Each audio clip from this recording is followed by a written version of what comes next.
પ્રથમ પાટીદાર ક્રાંતિ સેનાએ જે દૂષણ માટેનું આહવાન કર્યું છે ત્યારે પહેલાં તો આપણી નૈતિક જવાબદારી છે કે આપણી દીકરી દીકરાઓને બહાર મોકલી નહીં અને આવા દૂષણો આપોઆપ બંધ થઈ જતા હોય છે.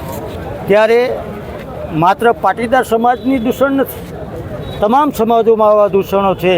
તમામ સમાજોની દીકરી દીકરાઓને તકલીફ છે દૂર કરવા માટે જ્યારે પાટીદાર સમાજ આગળ આવ્યો હોય ત્યારે આપણે બધાએ સાથે મળી અને તમામ સમાજને સાથે રાખી આવા દૂષણોને ડામી અને જ્યારે આપણી પૂર્વ સંસ્કૃતિ, જ્યારે આપણી ગરબા લેવાતા, જે 500 વર્ષ પહેલાંની વાત કરી તો આપણા શેરી ગરબા, આપણી સોસાયટી ગરબા, આપણા ગામના ચોકના ગરબા લઈને આપણી જે બહેનો દીકરીઓ શીખતા હતા અને ઉત્તરોત્તર એની શીખીને આગળ આવતા હતા, આવા ગરબા લેવાય એવું અમે આહવાન કર્યું છે.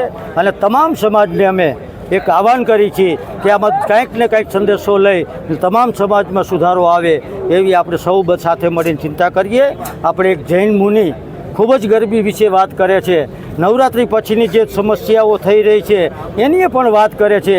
આ પણ બધાએ તમામ સમાજે આ જૈન મુનિનો એક કેસેટ સાંભળવી જોઈએ જેથી એના પરિવારમાં કોઈ દી આવો દૂષણ ન આવે એવી સૌને પણ એની ધ્યાને મૂક્યું છે.